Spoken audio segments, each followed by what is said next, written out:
There's a connection of artist to user that is so tactile because it's in the piece that we're holding and then using, and so that becomes another form of connection. And then the idea that you're using the pieces to celebrate sometimes, or sometimes you're using them to console, or sometimes you're using them just to quench or feed or whatever you're doing. Welcome to the Trades Show.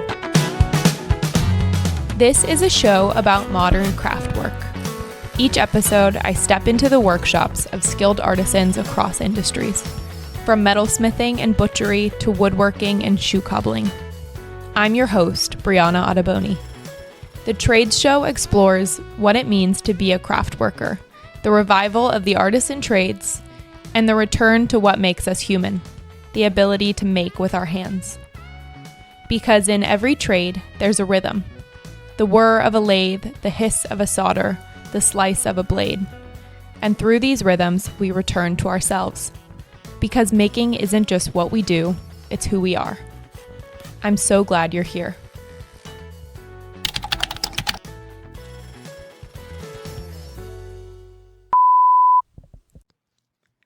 Today on the Trades Show, I sit down with MaryMar Keenan, ceramicist and designer behind MMClay. In today's episode, we unpack the evolution of her business, letting go of the rules to find her new creative edges, and how to know when a piece is complete. Our conversation comes to you from inside her storefront and studio, MMClay, in Hayes Valley, San Francisco. Okay, thank you so much for having me. I'm Thanks so for coming. excited to talk to you and get into things. Me too. So, Love this. Okay. I always start with the same first question. So how would you describe what you do? Well, it's funny trying to come up with an elevator pitch, right?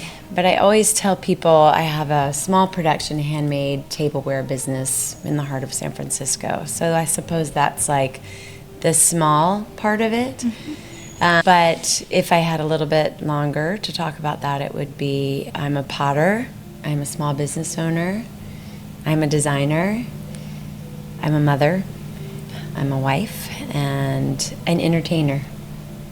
I love that. Yeah, I have so many threads I want to pull on, but one thing that I am really excited to talk to you about is you've been doing this for so long as kind of your primary career. So I would love to start out by asking just how did you find clay to begin with? Yeah, I mean, it's funny. It has been my primary career for a long time.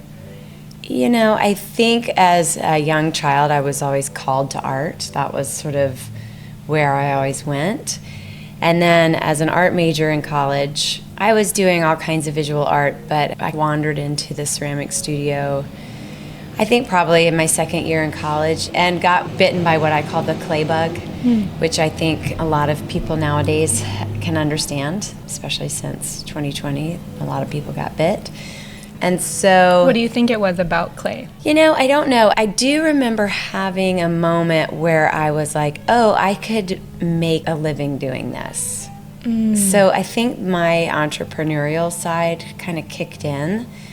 And I thought, because painting and doing visual art always seems like, how am I going to keep doing this for the rest of my life and make it viable to live off of? And there was something about ceramics that spoke to me as like, oh, I think I could keep doing this. And I remember visiting this little potter's commune in Fairfax, Virginia, which was close to where I went to college. And it was like this lifestyle that I wanted. What about it? It was just this sort of communal living, and they were kind of living off the land, and they all had their studios, and they were making pottery together, and it just sort of pulled me in.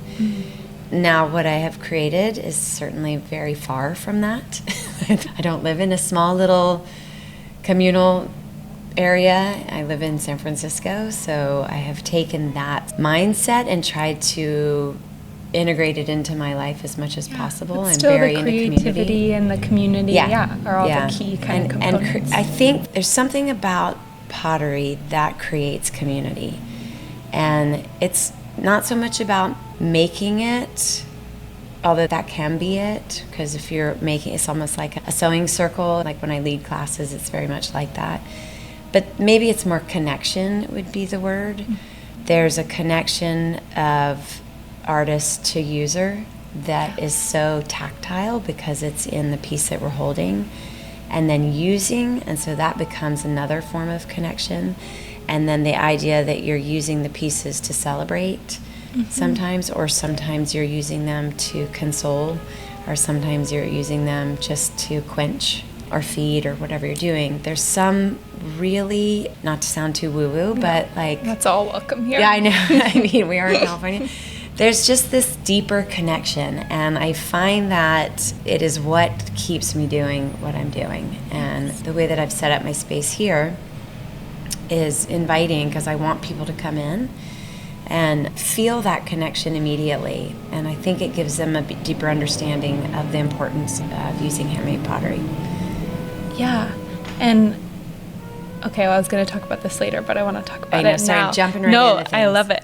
One thing that you've been quoted saying that I love is that a piece isn't really finished until it's used, until it's in a home or in process. But can you just speak to that a little bit more and expand on your philosophy of how the creative process really doesn't end until it's functional? Yeah, I think that in my 30 years of making pottery and primarily functional work, I've watched my own progression in design, and it's always been utilitarian, but there's some pieces that are just more usable than others that people are drawn to use. Like what? Well, when I first started making pottery, I was doing these like bright colored, I hate the word whimsical, but I'm going to say it, whimsical pieces that I was like echoing henna designs, and I really loved Moroccan ware, and so it was just this high painterly sort of thing and color, and they were beautiful.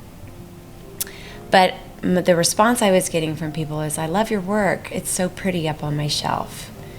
And they weren't using it, or like, it's too pretty to use. I got that a lot too. And that left me feeling a little empty, because I know work that sits there and looks pretty and it has its own thing, but because it's in the shape of something like a teapot or a cup that you want it to be used, it sort of loses its life if it doesn't get used. It just becomes an object that's just sitting there collecting dust. And I think that there's certainly sculpture and that it serves another purpose, but when it's made for function and it's actually not, that part of it isn't really exercised, then the piece itself loses a little bit of life. And so for me, I started sort of making my designs based on the idea of using them, and what is going to make people want to use them. What's the shape that's going to feel good in your hand? And what's the glaze that's going to complement the food? And where can I put all that sort of busyness, which my solution to that was on the bottom instead of on the top, mostly. So there's a lot of texture on the bottom of the pieces. That's where I can really still get that satisfaction of that busy work and that pattern and texture, but still leaving that surface area clean for whatever you put into it. So it ends up complementing it. Yeah, that would have been something that I would have never been able to pick out or articulate, but it's so apparent in all of your work, all of the, those like just it's like a little notches. surprise. Yeah. The dinner plates from the Progress collection are probably my favorite. And watching people respond when they turn it over, they're like, oh, because it's busy, beautifully busy, and it's textural. But it's a surprise, and it doesn't interrupt what the plate is there for. I think that people really respond to that. Yeah, do you have any memories that stand out when you have seen people interact with your work or actually be using it that really stand out to you? Yes, so there's a lot of restaurants that use my work, and it's really fun to go and eat at them and watch people respond to the dishes. And it happens. Sometimes it doesn't, and that's totally fine. But a lot of times you'll see people turn the plate over like, oh, what is this? So they enjoy the food, and then they're really enjoying the pieces that it's served in as well. So those are always fun for me. It's kind of like being a little spy, like, do I like it? I don't know. Food critic. I know. But I think more than that, because I've got thousands and thousands and thousands of pieces out into the world now. How amazing. I know, which is kind of crazy to think about how many kitchens I'm in or whatever. It's the response of people, like the verbal response, where it's kind of like an aha moment for them where they're like, I bought a cup from you a year ago. I use it every day. It's my favorite time of the day. Like that sort of thing, that I'm able to bring that peace and quiet into their day, or it's my favorite cup and it makes my coffee taste better. I mean, I've had people write me emails that say... It's true, it does affect it. It affects it, and that's the aha moment. Yeah. That's why I think it's so important, and that's the connection, that we don't have to talk about it. We don't have to acknowledge it. It's a quiet acknowledgement that happens that people get surprised by, and it's an honor and a privilege to be a part of it, because people sort of peripherally think about it, and I feel like that really feeds me as an artist. I can feel that energy come back in. So again, woo-woo, but... No, I love that. In the episode that I was talking about with Luis, one of the things that he talks about that has really stuck with me is that he, as an artist, is really weaving stories and his own experience into the pieces that he creates, but then they are functional, so then they go on and live their own lives, and they have their own memories and experiences that become attached to them, and it invites this interconnectedness between you as the artist and the end user. That's one of my favorite parts of the artisan trades, and why I'm really interested in them, is that it's not just art for art's sake, but it's art and function. It's the connection of like, how are you engaging with people every day with these pieces that are beautiful. Yeah. And one of the things that I like to say is it's special, but it's not precious. Because people will balk at the prices, which to me are insanely reasonable. Yeah, knowing watch the amount process of of work. making it. Yeah. Some people say, how long did it take you to make this? And I'll say 30 years, actually. It's taken me 30 years to make that piece. And I'm kidding, but I'm also not kidding. Not at all. It's a long, and it's a slow process, and ceramics has so many, let's just say it's humbling. Mm-hmm. But they'll kind of balk at the price. And then if you kind of think of how much return you get from that piece, it's paying for itself quickly. And then over and over and over and over and over, you're using it. Yeah, how many times are you going to use a dish or a cup? And you're paying, my dinner plates are $69. You're going to use that hundreds and hundreds of times. So it's going to end up paying for itself quickly. But what I don't want for people to do, and they will, is get so attached that if it breaks or chips, that they feel like the world is over. And I get it, because we do get attached to objects. But that's the not precious part. Yeah. It's special, but it's not like $40,000, right? Just get another one. And that's why I want to keep doing this, because it's still ceramics and I want it to be used. And if it breaks, then find another piece of handmade pottery to use. It doesn't have to be mine. But I think that sort of importance rings through for people. They're like, oh, okay, that was an important thing to me. And I was sad when it ended. And sometimes it doesn't, and that's fine. Sometimes it's like a chapter of your life. Like, I remember this apartment that I lived in when I had this mug, and then I got a new one and I lived somewhere else. Right. Yeah, and you kind of have to move through, because really it's still just an object, right? And believe me, learning to let go of objects is part of it, because there's a lot of disaster that happens in the kiln. Yes. And I am an avid collector of ceramics, and I have 2 kids and a husband, and they aren't always treating things the way that I need them to be treated. And if something breaks, you just have to sort of let it go. And I've had several really special pieces, not of mine, but of other artists, break. And then sometimes there's like a little graveyard in my backyard. I'll just like put a piece of it by a plant or a flower. I'm like, okay, I'll remember that. But it's like you said, but then it's a chapter. So it also gives me an opportunity to go and purchase something else, which I love to do. Creates more space. Yeah, more space. I love that. You've been doing this for 30 years, and I want to talk about how you've continued to evolve and find new edges of your work in that time. It's not a new craft, but what things are you still learning? How are you still finding that? That's a good question. And I think that I have so many ideas as an artist, and being able to execute them is a whole nother thing. And I love when people come in and they're like, you know what you should do? And I'm like, what should I do? You know, you should make this thing. You should make garlic bowls, or you should make butter dishes. And it's not that I haven't thought of that. It's just having the time to properly move something through what I do now, which is production. You know, it's small production. But if you look at our product list, it's probably close to 800 different designs because of the way that we can adjust the glaze or the texture or the clay body. And I'm constantly thinking of new ways that I want to sort of tweak designs. And then I have to really think about what's important for my business in terms of maintaining some sort of pattern that people can understand, and also it becomes something that like, oh, you don't make this cup anymore, you know, but I really want this cup again. And I'm like, well, I've moved into a different design, and that's disappointing, and I hate to disappoint people, but there's so many things that I want to do, and so I've got to keep it interesting for myself. More recently, I've been doing some bigger hand-built coil pieces, which feels really good to me. I've got the kiln space to do that, and I've really wanted to make big like planter pots. And part of that comes from teaching the classes that I do, is like teaching coil building, and then I'm like, God, this is so fun, I want to do that too. So I'll just sort of move through something. Or I just recently did these wall hangings, and that's really fun for me. So allowing myself some time to actually continue to grow as an artist, still be a small business owner, is really tricky. But I do my best to continue to push myself in that direction. You just went to Japan. I did.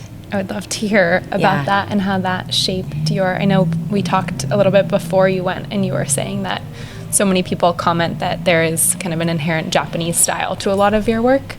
Did you find that that was true? What did you take away from that trip? Yes and no. I mean, that trip was amazing. It was 3 weeks, which taking a break from my life for 3 weeks, I don't think has happened in, I don't know, decades. And it was such a gift because a bunch of friends got together and paid for this trip for me because they knew it was important to me. And special. Super special. I'm so grateful. I feel very lucky to have amazing friends and that recognize the needs of me and how hard I work. And I think they were just as happy to give it as I was to receive it. But I ended up going, I wasn't quite sure what I wanted to do at first, and I knew that I wanted to go immerse myself in the ceramic culture in Japan, primarily because people do come in, they're like, oh, your work is so Japanese influenced. Well, I mean, how can it not be, right? I mean, ceramics is like the oldest industry in Japan. It's been around forever. Yes. And so I think everything has an influence from Japanese pottery. And maybe that's a stupid thing to say, but I don't know. It wasn't like I was really looking at Japanese pottery, but pottery is like imbued in there. So I think it's more like the idea of handmade pottery and its importance that maybe carries through in my work, and that's what people are identifying.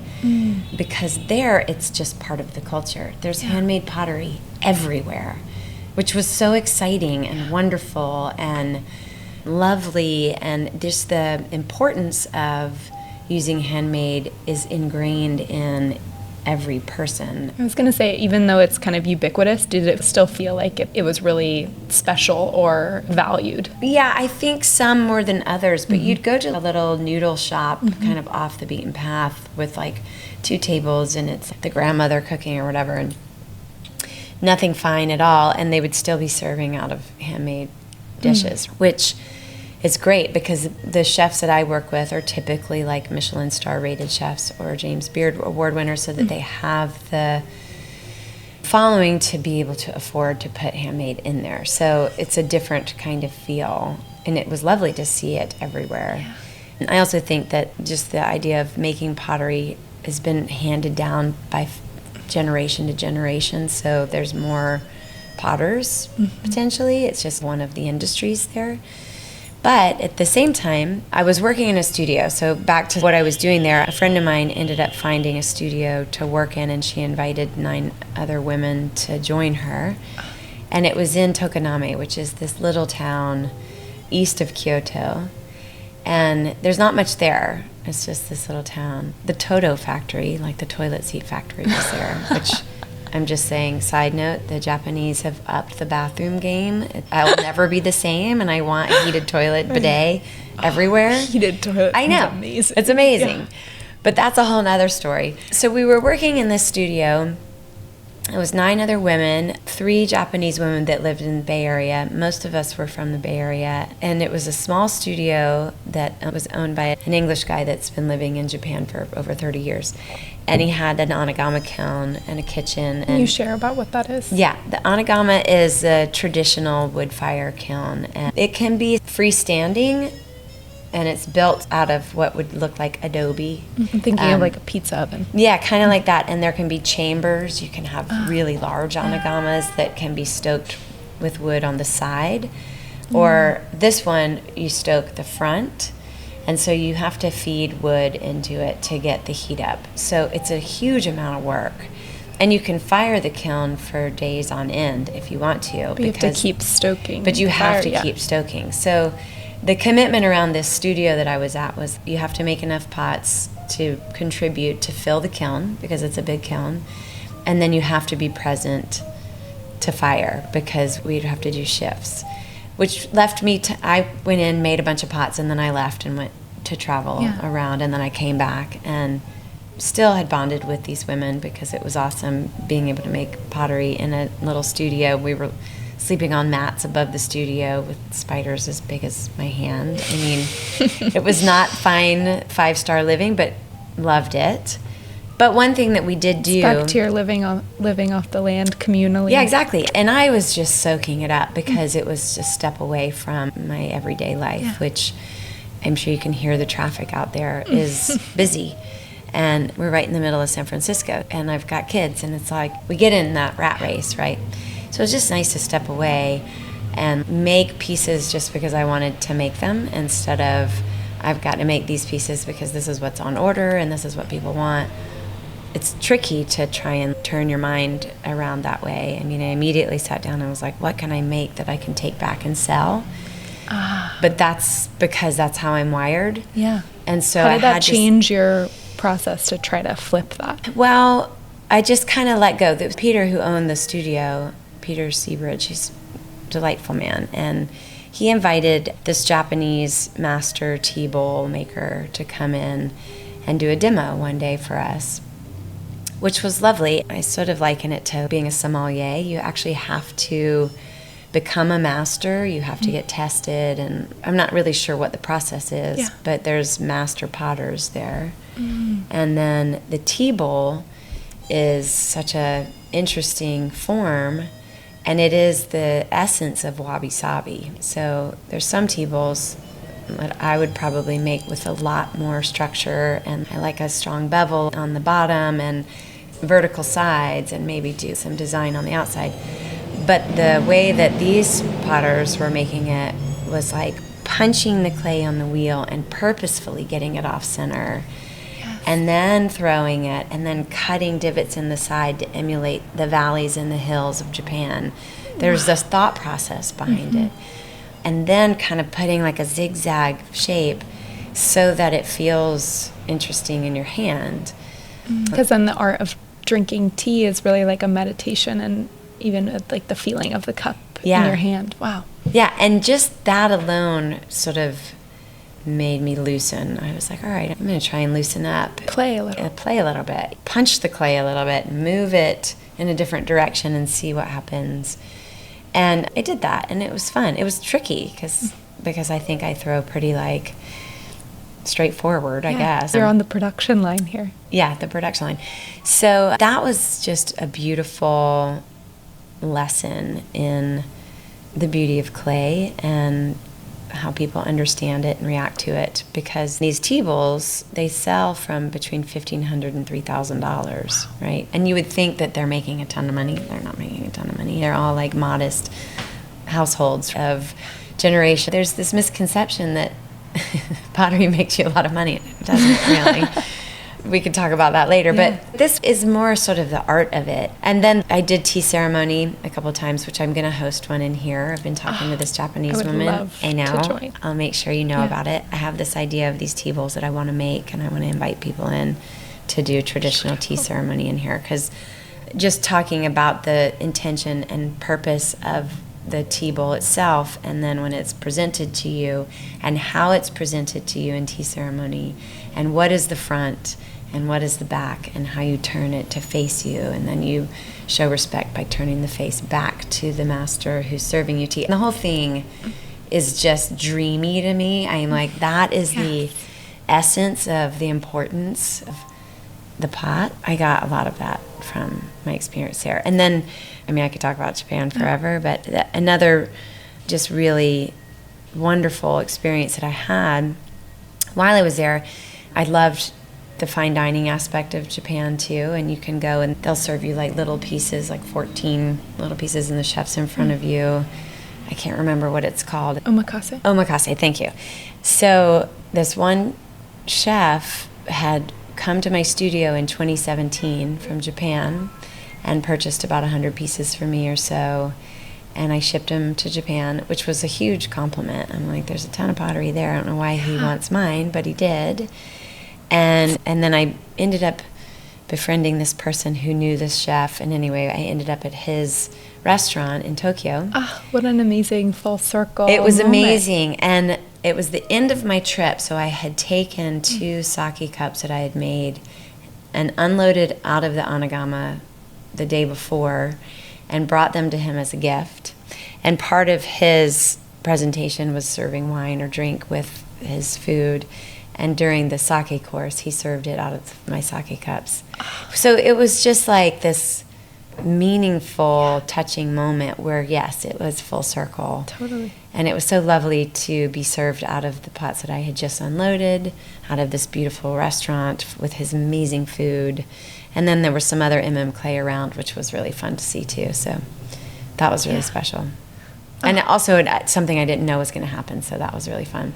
Yeah, I also love that when you described, going back to the question of what are your edges now 30 years into this practice, it's less about the fine technique, which I feel like you've, I'm sure, mastered on the production line, but more about kind of unlearning that and returning to play and having more of a looseness with what you're creating, or back to that kind of artistry. Yeah, no, I think that's totally exactly it. And the thing about clay is it is, like I mentioned before, humbling, but it teaches me every day. So I would never consider myself a master. I can make a lot of things, but I'm still learning, and that's the beauty of it. And when I hire people to come and work, I say, leave your ego at the door, because there's no room in here for it. We are learning every day, all of us, from this amazing medium, and we have to, and we're going to do our best to make a beautiful product, but we have to continue to let it show us the way. Yeah. I would love to pivot a little bit to the business side of things, which we've touched on, but you've mentioned that this is the 4th iteration of your business, or maybe even more than that. Can you just speak to how your business has evolved in the past 30 years? Yeah, so when I told you I was bit by the clay bug, this is how I want to do it. It's funny, now I'm like, what else would I do? It's sort of like in me now. And I've learned a lot, obviously, but the entrepreneurial side, I think, is one thing that I was sort of blessed with or given. And being in the forefront and talking to people is huge for me. I love interacting with people, and I love talking about my work, and I love talking about other people's work, and I love, like I said, entertaining and bringing people in. So all of the businesses that I've had have been around that, and I think to make it as an artist, it's important for us to put ourselves out there. There's a lot of introverted artists, and I'm sure they're doing great too, but I've found opportunity through conversation. I was going to say, what are ways that you feel like have helped you put yourself out there? Yeah, I think it's just being open is one thing. A lot of the directions that I've gone in my business are because of opportunity I've not necessarily sought after, but been given through conversation with somebody. Finds you. Yeah, because it just sort of comes. And so the first business I had was a studio and gallery, which was in the cannery in Fisherman's Wharf, which is sort of a random place. That was just because I was talking to somebody who had a paint your own pottery place, but she needed to leave. And then she was like, I have to go take care of my grandmother. You can have the business. And I didn't want to paint your own pottery business, but I was able to turn it into something that was really awesome and fun. And what was that? It was a clay studio and gallery. So I was working over at the ceramic supply place in the East Bay, clay people, and I knew my customers. And so one in particular stood out, and I was like, hey, you want to go into business with me? I've got this opportunity. And so I think if we just open ourselves up to those sorts of things. So it ended up being 3 of us, 3 women, and we had half of the space to make our work and then half of the space to show work. And we were showing our work. And we started with 13 other local Bay Area ceramic artists, and by the time we closed the shop, which was 7 years later, we had almost 40. Wow. And now ceramics is such a thing, but then it really wasn't. Mm-hmm. I mean, it kind of was, but people weren't in awe of ceramics as they are now. So to have a fully ceramic art gallery was really exciting and fun and different. And then to have our space be right in it so people could watch us work. So that was that one. And then we all moved on and did our own separate things. We're still good friends now. And then I went into making baby plates, which people are like, what's a baby plate? I can do cute really well, and I also was having babies, and I needed to keep my hands busy, so I could make a plate with the baby's name and the birthday, and I had this little website I put together, so that was keeping me busy while they were home, and it wasn't anything I was passionate about, but it was just sort of another idea to integrate clay into my life and make some money doing it. And then, of course, all the art fairs and festivals, and that was MaryMar Keenan Ceramics, which is a mouthful.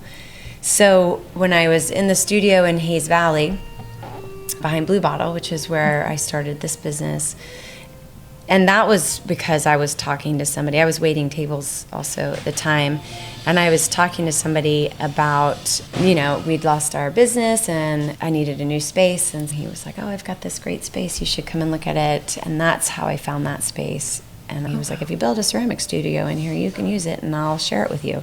So it's just like constantly letting people know what's going on, that I feel like the universe will answer back. So instead of hiding in the corner and being like, I can't make it work, I'm kind of an open book. Here are my problems, and here's what I need, and I'm going to put it out there to everybody who's listening, and hopefully it'll come back to me. So I started MMClay there, and that was because Chef Stuart Brioza over at The Progress, he was working in the studio with me randomly.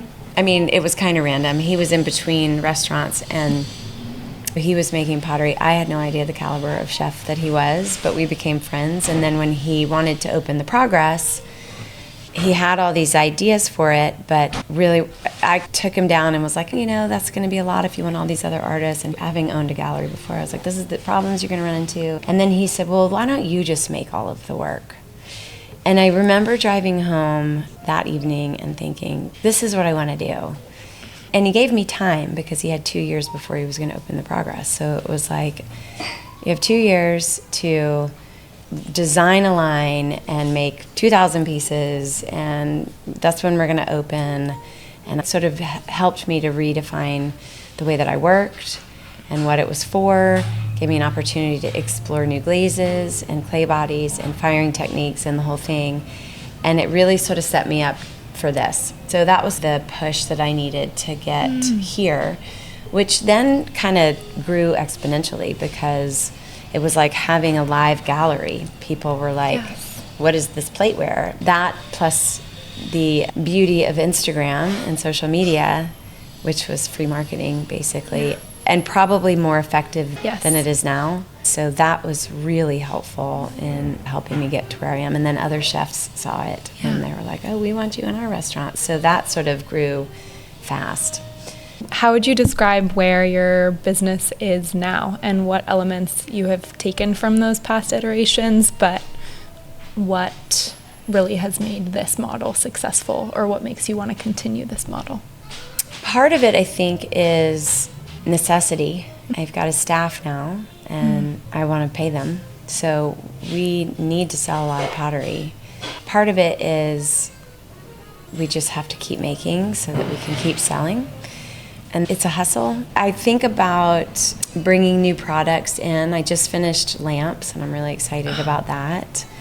And we've done lighting, and I'm really excited about that, and I really want to push it. I love working with designers. I love working with chefs too. It's a great avenue to go through because, again, it's where people find out about you. Yes. And also, it's such an honor to be on restaurant tables. To be part of their whole vision is fantastic. And I think I forgot the question. What am I answering? Because I have so many other things to say. Just where your business is now, and maybe even what is the next chapter? Yeah, and that's a trickier question. Because I think that one thing that I know is when I started this business, I wasn't really thinking about production. I was thinking about the pieces and what I wanted to make.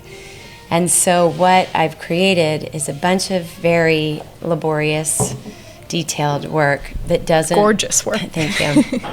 But it takes a lot of hands to make it, and there's a lot of nuance to it. If it's a wax line, or there's like 3 different glazes on one piece, or the texture, it's just a lot of nuance, I guess. And so if I was thinking about production, there wouldn't be that nuance. It would be clean lines, one glaze, maybe the bottom wouldn't be glazed. We'd spray the glazes on or dip it. We actually hand paint all the glazes on. And it's because of the design of the piece and the way that I develop the glazes that make it not really production friendly. So that's where I have to get really creative and either think of new products and try and push them, or try and get people in here so that they can learn, or throw events. We're not just a production pottery place, because if we were, everything would look very different. And Heath is sort of like that, and Heath is wonderful. East Fork is another example. They're wonderful. I love what they're doing. It's a completely different business model, and it's a simplicity because of it. So my work is not simple. And so that is something I probably would change if I wanted to grow into more production. Do you? I do and don't. I want to, because I want to be able to like serve my staff and give them livable wages, which is really tricky, and I'd like to give myself a livable wage, which is also tricky. But I don't really want to change the integrity of the pieces. And so that is where I kind of keep running into this wall. It's like, what can I do to still present these handmade, handcrafted, brushed on glazes, nuanced work, and not have it go into this sort of simple, full production model. Because it's not really what I'm interested in. I want the pieces to have soul. And I'm not saying that those other pieces don't from these other places. But this is your soul. Yeah. This is just a different kind. So I don't know what the next move is. I have these ideas. I really like the idea of a cafe. And if I can find more space, which I've been looking for a long time, it's hard to find space in San Francisco. That or putting your needs out into the world. Yes, so I'm putting my needs out there. Bring them back. Bring them back, universe. It's also hard to think about leaving this space, but if I could grow into something new that's bigger, that maybe has a cafe element, where we're using the pieces in the cafe, and that sort of idea is something that happens under my roof. Again, that full circle of that final form is them in use. Yeah. So I really kind of am playing with that idea. I like the idea of classes, and we're doing some. The classes that I offer now are more experiences. One, because of the space is not really suited to have a ton of student work, and we kind of have to move it through. Can you describe that experiential component? Yeah, the classes, and if I had more space, I could do more, but so more space. I did a series of classes last year, and it was fun, and they were about 2 or 3 hours long, and there was just the first part. Ceramics is a long process, right? So people would come in, and then we would give them a little sheet to fill out, like, what glaze do you want? We'd show them the glaze tiles, and then they would write down the glazes, and then my team would actually glaze the pieces, and then we would fire them, and then we'd pack them up, and they would come and pick them up. There was something that was missing from that for me, because you don't get to see the reaction of the person when they see their piece finished, which like felt empty. And then it goes back to that idea of the piece isn't finished till it's in use. So then I came up with these experiences, which are you come in and you make a piece. And we've developed a few of them. The one that we're in the middle of, which actually Sunday is going to be the second part, is I had everybody come in, and the classes cap at 16 people, so they're not huge. And we were working on bowls, something with a lot of surface area, and then everybody made their piece, and it's, again, that sewing circle community vibe. And then the second part is on Sunday, which is 3 weeks later, so we've glazed the pieces, and then we're taking them to Sausalito to meet with a chef, Seth Stowaway, and he's going to be cooking on this barge area. I haven't even seen, I know, was going to be at his restaurant, Osito, but that closed down. So he's like, it's okay, we're going to cook outside, and I've got this friend who owns this place, and so I'll take all the pieces there, and he's going to fix a meal for us and plate it on the pieces that everyone made. And then we'll be able to sort of experience his process, and then experience the food on the piece, and then get to eat together, which also everybody will get to sort of see each other again. So that part of it is really, I think, special, and I haven't run across something like that. And I think with all the workshops that are happening now in clay, this seems something different and a little more special and just a little bit more meaningful than just taking a pottery class. We did one with a floral arrangement, so we made vases, and then I had a floral designer come in and everybody arranged their flowers. Then we have one coming up in July where I'm going to be teaching how to make pour-overs, back to the coffee thing. And then Cope House is going to come in and do a demo on how to properly do a pour-over, and everybody's going to leave with a bag of coffee. I love that. Yeah, that one is more one and done. It's not a second part, but we're going to drink coffee together. And learn how to do pour-overs, and then learn how to make pour-overs, and so that'll be fun. And then in September we have one coming up with an artist who's going to do a show in here, because I also do art events in here, and she'll hang her paintings. And then the workshop that will follow is we're going to make slab pieces, or I'm not even sure what that part of the workshop will be. It'll kind of be up to the person. And then I'm going to just bisque fire them, once fire, and then she's going to come in and we're going to paint. She's going to do a color theory painting workshop on the bisque clay. So that'll be different too. I'm really excited about that one. And then Gavin Schmidt from the Morris is going to come do food on bright colored pottery, and it's going to be this color theory painting pottery workshop food. And it also goes back to what you were originally saying about breaking down that they're beautiful but they're not precious, and being able to see these pieces will be hand painted but actually here, use them. And I think it'll just create a different feeling for the people that are making the work. This is not just, a lot of people say, oh, working with clay is so therapeutic. Sure, it can be. It also can be stressful, but whatever. But you're creating a form that's going to be used. That's what I do anyway. I think the painting part will be different, and I'm excited to take that workshop because we'll be doing more like art pieces than functional work, because we'll be painting. But the experiences where they're going to be in use, I think, will really resonate with people. I'm excited. And we did it with Kim Alter over at Nightbird too, and it was so lovely. She did a whole plating workshop, so she taught people how to plate things, so it was beautiful. Yes, I was recently listening to a podcast that was talking about food and plating. It's like an altar to yourself, and just inviting that beauty into pieces that you're using, or actually plating your food. But it just is, again, that integration of beauty and function and form. And I love that. And I love how people get excited about it. I mean, I get so many text messages of people's food.